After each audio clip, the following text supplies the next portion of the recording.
ओम शांति। आज 8 मई 2024 के बाबा के अनमोल मधुर महावाक्य सुनेंगे। आज की मुरली में बाबा रहम दिल बन सबके ऊपर रहम करने की प्रेरणा दे रहे हैं। बाबा कहे, तुम बच्चे नॉलेजफुल हो, समझदार हो। इस दुनिया की आत्माएं बहुत दुखी है, उन पर उपकार करो। वह आत्माएं परमात्मा को जानती नहीं है, उन्हें परमात्मा का परिचय दो, उनका तीसरा नेत्र खोलो ताकि वह भी परमात्मा से अपना वर्षा प्राप्त कर सके। लेकिन साथ साथ बाबा ने यह भी प्रेरणा दी कि बच्चे, तुम्हें किसी से भी मांगने की जरूरत नहीं है। तुम सच्चे निस्वार्थ भाव से दिल से सबकी सेवा करो। सर्विस का शौक रहे तो अपने आप हुंडी भरती जाएगी। जहां पर सर्विस हो सकती है प्रबंध करो, लेकिन फिर भी किसी से मांगना नहीं। मांगने से मरना भला। बाबा कहे, आप ही सब कुछ आ जाएगा। तुम बाहर वालों की तरह चंदा इकट्ठा नहीं कर सकते हो। बाबा ने बहुत सूक्ष्म बात बताई कि मांगने से कभी भी सेंटर जोर नहीं भरेगा। इसलिए दाता के बच्चे हो, तुम पहले देने का कार्य करते जाओ। सुनते हैं आज के बाबा के अनमोल मधुर महावाक्य। ओम शांति। मीठे बच्चे, विश्व की सभी आत्माएं अनजान और दुखी है। आप उन पर उपकार करो। बाप का परिचय देकर खुशी में लाओ। दुखी है, अशांत है, तो उन्हें आवश्यकता है खुशी की और शांति की। तो बाबा कहे, परिचय देकर खुशी में लाओ, उनकी आंखें खोलो। आज की मुरली से प्रश्न है, किसी भी सेंटर की वृद्धि का आधार क्या है? उत्तर, निस्वार्थ सच्चे दिल की सेवा। यही किसी भी सेंटर के वृद्धि का आधार है। तुम्हें सर्विस का सदा शौक रहे तो हुंडी भरती जाएगी। जहां पर सर्विस हो सकती है वहां प्रबंध करना चाहिए। मांगना किसी से भी नहीं है। मांगने से मरना भला। आप ही सब कुछ आएगा। तुम बाहर वालों की तरह चंदा इकट्ठा नहीं कर सकते। मांगने से सेंटर जोर नहीं भरेगा, इसलिए बिगर मांगे सेंटर को जमाओ। ओम शांति। रूहानी बच्चे यहाँ बैठे हैं। बुद्धि में यह ज्ञान है कैसे शुरू में हम ऊपर से आते हैं। बाबा कहे, तुम बच्चों को सारे चक्र का ज्ञान है कैसे शुरू में हम ऊपर से आते हैं। जैसे विष्णु अवतरण का एक खेल दिखलाते हैं। दुनिया में कई नाटक बने हैं, मूवीज बनी है विष्णु अवतरण। तो बाबा कहे, जैसे विष्णु अवतरण का एक खेल दिखलाते हैं। विमान पर बैठकर फिर नीचे आते हैं। अभी तुम बच्चे समझते हो अवतार आदि जो कुछ दिखलाते हैं वो सब रॉन्ग है। ऐसे कोई विमान में बैठकर ऊपर से आते नहीं। अभी तुम समझते हो हम आत्माएं असल में कहाँ के रहने वाले हैं, कैसे ऊपर से फिर यहाँ आते हैं, कैसे 84 जन्मों का पाठ बजाते पतित बनते हैं, अभी फिर बाप पवित्र बनाते हैं। यह तो जरूर तुम स्टूडेंट्स की बुद्धि में होना चाहिए। 84 का चक्र हम कैसे लगाते हैं, ये स्मृति में रहना चाहिए। बाप ही समझाते हैं तुम कैसे 84 जन्म लेते हो। कल्प की आयु को लंबा चौड़ा टाइम देने कारण इतनी सहज बात भी मनुष्य समझते नहीं है। इतना लंबा टाइम दे दिया कल्प को, तो बातें समझ में ही नहीं आती है। इसलिए ब्लाइंड फेथ कहा जाता है। जो भी और धर्म है वह कैसे स्थापन होते हैं, यह भी तुम्हारी बुद्धि में है। तुम जानते हो, पुनर्जन्म लेते लेते, पाठ बजाते बजाते अभी अंत में आकर पहुंचे हैं। अब फिर वापस जाते हैं। यह नॉलेज तुम बच्चों को ही है। दुनिया में और कोई भी ये नॉलेज नहीं जानते हैं। कहते भी है 5000 वर्ष पहले पैराडाइज था, परंतु वह क्या था ये नहीं जानते। पैराडाइज कैसा था, क्या था, कुछ भी नहीं जानते हैं। जरूर आदि सनातन देवी देवताओं का राज्य था, परंतु ये बिल्कुल नहीं जानते। तुम समझते हो, हम भी पहले कुछ नहीं जानते थे। और धर्म वाले ऐसे थोड़ी है कि अपने धर्म स्थापक को नहीं जानते। हर एक धर्म वाले अपने धर्म स्थापक के विषय में जानते हैं। तुम अभी जानकार, नॉलेजफुल बने हो, बाकी सारी दुनिया अनजान है। हम कितने समझदार बने थे, फिर अब बेसमझ अनजान हो गए हैं। मनुष्य होकर अथवा एक्टर्स होकर हम नहीं जानते थे। नॉलेज का प्रभाव देखो कैसा है। यह तुम ही जानते हो, तो बच्चों को अंदर में कितना गदगद होना चाहिए। जब धारणा हो तभी अंदर में वह खुशी आए। तुम जानते हो हम शुरू शुरू में कैसे आए, फिर कैसे शूद्र कुल से ब्राह्मण कुल में ट्रांसफर हुए। यह सृष्टि का चक्र कैसे फिरता है। बाबा ने कितना सहजता से ये सृष्टि का चक्र घुमा दिया कि आदि में हम कैसे नीचे उतरे। कोई विष्णु अवतरण की तरह नहीं होते हैं।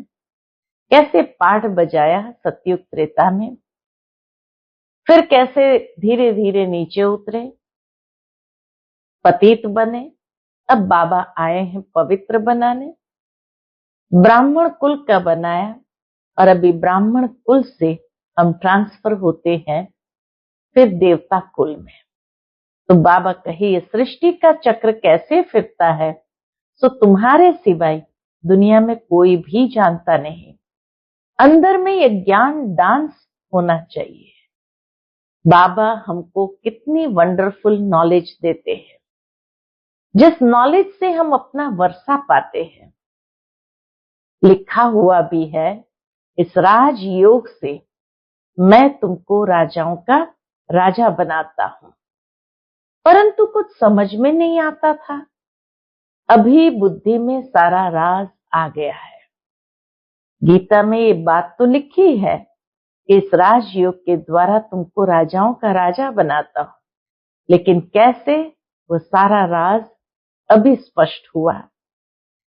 हम शूद्र से अब 100 ब्राह्मण बनते हैं, ये मंत्र भी बुद्धि में है। हम 100 ब्राह्मण फिर 100 देवता बनेंगे, फिर हम उतरते उतरते नीचे आते हैं। कितना पुनर्जन्म लेते चक्र लगाते हैं। ये नॉलेज बुद्धि में रहने कारण खुशी भी रहनी चाहिए। औरों को भी ये नॉलेज कैसे मिले, कितने ख्यालात चलते रहे, कैसे सबको बाप का परिचय दे। तुम ब्राह्मण कितना उपकार करते हो, बाप भी उपकार करते हैं ना। जब बिल्कुल ही अनजान है, उन्हों को सदा सुखी बनाए, आंखें खोले, खुशी होती है ना। तीसरा नेत्र खुलता है तो खुशी होती है ना।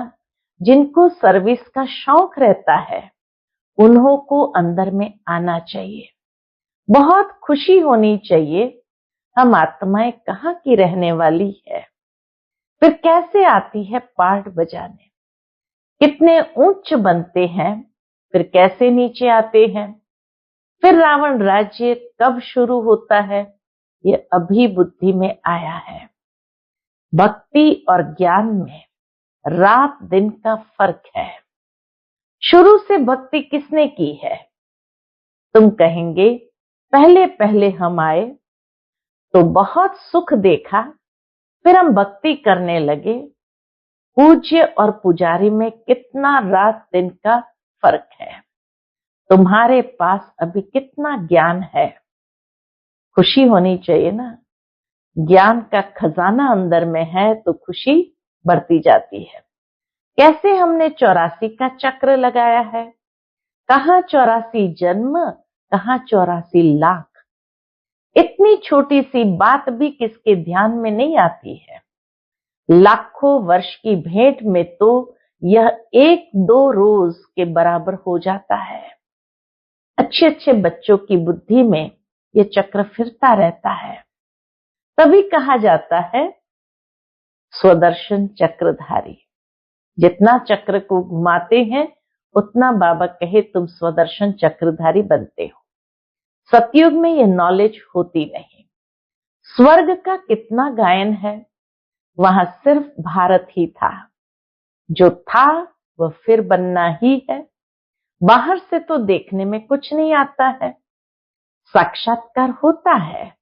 तुम जानते हो ये पुरानी दुनिया अब खत्म होनी है, फिर नंबरवार हम नई दुनिया में आएंगे।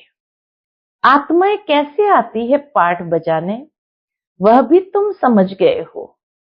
आत्माएं ऐसे कोई ऊपर से उतरती नहीं है जैसे नाटक में दिखाते हैं। आत्मा को तो इन आंखों से कोई देख भी न सके। आत्मा कैसे आती है, छोटे शरीर में कैसे प्रवेश करती है, बड़ा ही वंडरफुल खेल है। ये पढ़ाई ईश्वरीय है। बाबा कहे ये सारी पढ़ाई ईश्वरीय है। इसमें दिन रात ख्यालात चलने चाहिए। हम एक बार समझ लेते हैं, जैसे कि देख लेते हैं फिर वर्णन करते हैं। आगे जादू वाले लोग बहुत चीजें निकाल दिखाते थे। बाप को भी जादूगर, सौदागर, रत्नागर कहते हैं ना। बाबा को भी जादूगर, सौदागर, रत्नाकर कहते हैं ना। आत्मा में ही सारा ज्ञान ठहरता है। आत्मा ही ज्ञान सागर है। बल कहते हैं परमात्मा ज्ञान सागर है, परंतु वह कौन है, कैसे वह जादूगर है, ये किसको भी पता नहीं है। आगे तुम भी नहीं समझते थे। अभी बाप आकर देवता बनाते हैं। अंदर में कितनी खुशी होनी चाहिए। एक एक ज्ञान के रहस्य को समझते हुए बाबा कहे कितनी खुशी होनी चाहिए। एक बाप ही नॉलेजफुल है, हमको पढ़ाते भी है। यह सिर्फ तुम बच्चे ही जानते हो। यह दिन रात अंदर में सिमरन चलना चाहिए। ये बेहद के नाटक का नॉलेज सिर्फ एक बाप ही सुना सकते हैं और कोई सुना न सके। बाबा ने देखा थोड़ी है, परंतु उनमें सारी नॉलेज है। बाबा ने कोई विष्णु अवतरण का नाटक देखा थोड़ी है, लेकिन बाबा कहे बाबा में सारी नॉलेज है। बाप कहते हैं मैं सतयुग त्रेता में तो नहीं आता हूं, परंतु नॉलेज सारी सुनाता हूं। वंडर लगता है ना। जिसने कभी पाठ ही नहीं लिया, जिसने कभी उस सतयुगी दुनिया में पाठ ही नहीं लिया, वो कैसे बतलाते हैं। बाप कहते हैं मैं कुछ भी देखता नहीं हूं। स्वर्ग को देखते ही नहीं है बाबा। न मैं सतयुग त्रेता में आता हूं, परंतु मेरे में नॉलेज कितनी अच्छी है जो मैं एक ही बार आकर तुमको सुनाता हूं। तुमने पाठ बजाया, तुम जानते नहीं हो, और जिसने पाठ ही नहीं बजाया वो सब बताते हैं।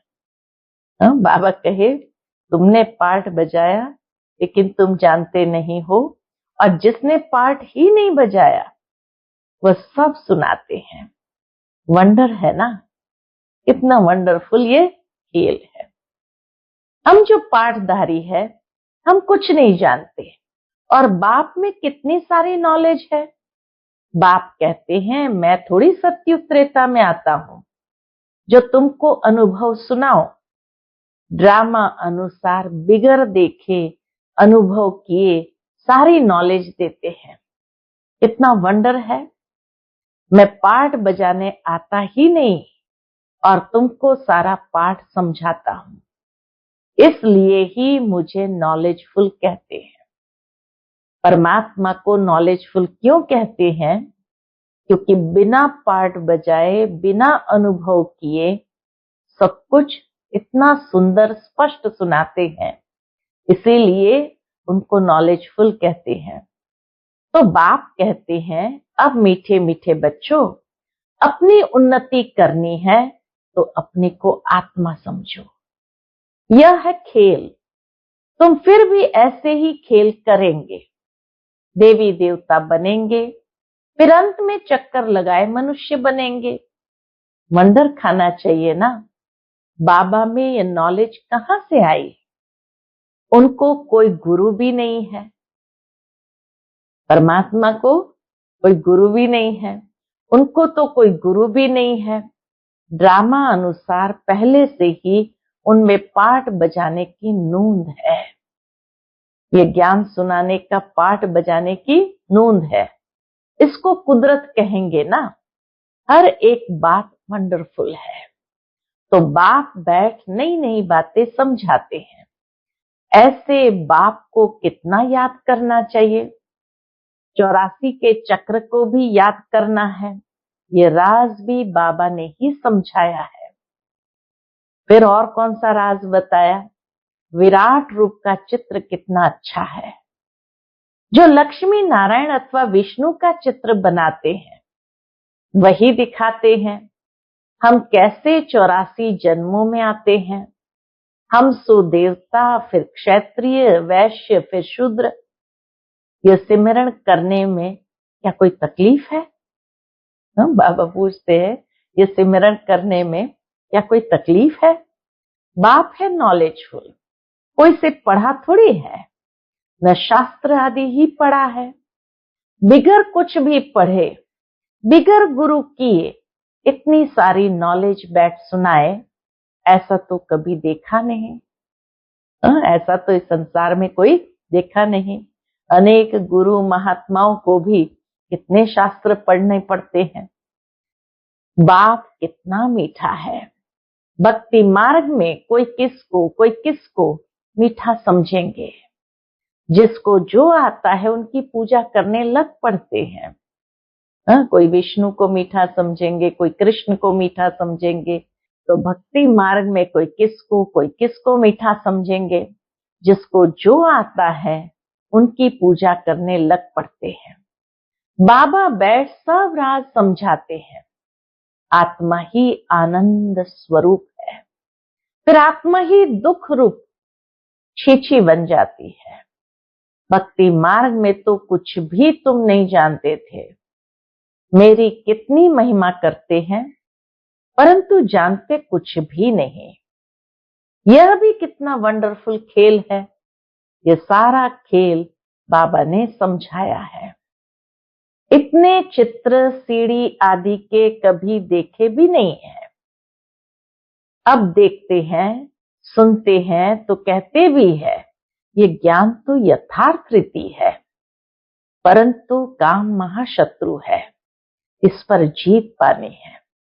खाली नॉलेज आ जाना ही काफी नहीं है, लेकिन उस नॉलेज को धारण करना अर्थात काम महाशत्रु पर जीत पानी है। तो ये सुनकर ढीले पड़ जाते हैं। तुम कितना समझाते हो, समझते ही नहीं। कितनी मेहनत लगती है यह भी जानते हैं। कल्प पहले जिन्होंने समझा था वही समझेंगे। दैवी परिवार वाले जितने बनने वाले होंगे उन्हों को ही धारणा होगी। तुम जानते हो हम श्रीमत पर राजधानी स्थापन करते हैं। बाप का डायरेक्शन है औरों को भी आप समान बनाओ। बाप सब ज्ञान सुना रहे हैं, तुम भी सुना रहे हो, तो जरूर ये शिव बाबा का रथ भी सुना सकता होगा, परंतु अपने को गुप्त कर देते हैं। ब्रह्मा बाबा इतना निर्माण कि सब कुछ जानने के बावजूद भी अपने को गुप्त कर देते हैं। तुम शिव बाबा को ही याद करते रहो। और क्या कहते? बस शिव बाबा को याद करते रहो। इनकी तो उपमा महिमा भी नहीं करनी है। सर्व का सदगति दाता, माया की जंजीरों से छुड़ाने वाला एक ही है। बाप कैसे बैठ तुमको समझाते हैं, यह तुम बच्चों के सिवाय और कोई को भी पता नहीं है। मनुष्य यह भी नहीं जानते कि रावण क्या चीज है। हर वर्ष जलाते ही आते हैं। एफिजी तो दुश्मन का बनाया जाता है ना। तुमको अभी पता पड़ा है कि रावण भारत का दुश्मन है, जिसने भारत को कितना दुखी कंगाल बना दिया है। सभी 5 विकारों रूपी रावण के पंजे में फंसे हुए हैं। बच्चों को अंदर में यह आना चाहिए, कैसे औरों को भी रावण से छुड़ाए। बाबा कहे ये भावना अंदर में आनी चाहिए। सर्विस हो सकती है तो प्रबंध करना है, सच्चे दिल से, निस्वार्थ भाव से सेवा करनी है। बाबा कहते हैं ऐसे बच्चों की हुंडी मैं सकारता यानी भरता हूं। जो सच्चे दिल से निस्वार्थ भाव से सेवा करते हैं, बाबा उनकी हुंडी आप ही भरते हैं। ड्रामा में नूंद है, सर्विस का अच्छा चांस है, तो इसमें पूछने का भी नहीं रहता। बाप ने कह दिया है सर्विस करते रहो, मांगो कोई से भी नहीं, मांगने से मरना भला। आप ही तुम्हारे पास आ जाएगा। मांगने से सेंटर इतना जोर नहीं भरेगा। बिगर मांगे तुम सेंटर जमाओ, आप ही सब आता रहेगा। उसमें ताकत रहेगी। जैसे बाहर वाले चंदा इकट्ठा करते हैं, ऐसे तुमको नहीं करना है। मनुष्य को तो कभी भगवान नहीं कहा जाता। ज्ञान तो है बीज। बीज रूप बाप बैठ तुमको ज्ञान देते हैं। बीज ही नॉलेजफुल है ना। वह जड़ बीज तो वर्णन कर नहीं सकेंगे। तुम वर्णन करते हो, सब बातों को समझ सकते हो। इस बेहद के झाड़ को कोई भी समझते नहीं है। तुम अनन्य बच्चे जानते हो, नंबरवार पुरुषार्थ अनुसार। बाबा कहे इस बेहद के झाड़ को तुम अनन्य बच्चे ही जानते हो, नंबरवार पुरुषार्थ अनुसार।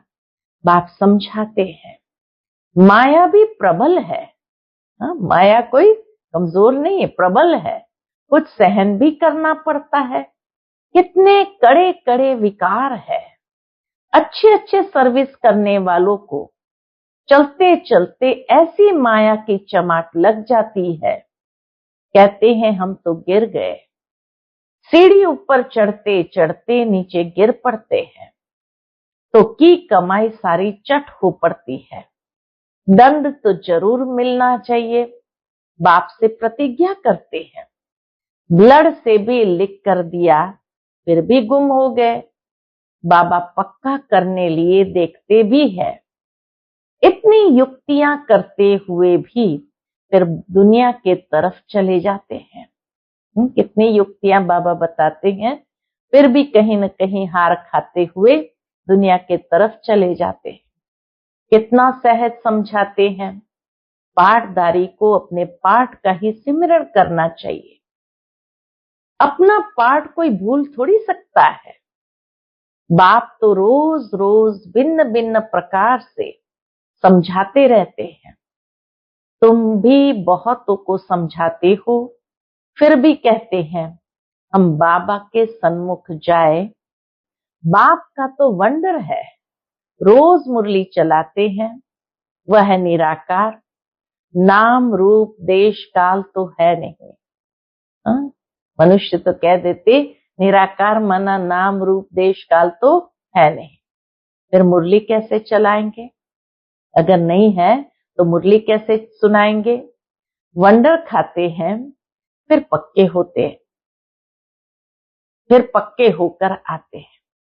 पहले वंडर खाएंगे, फिर पक्के होकर आते हैं। दिल होता है ऐसा बाप वर्षा देने आए हैं, उनसे मिले।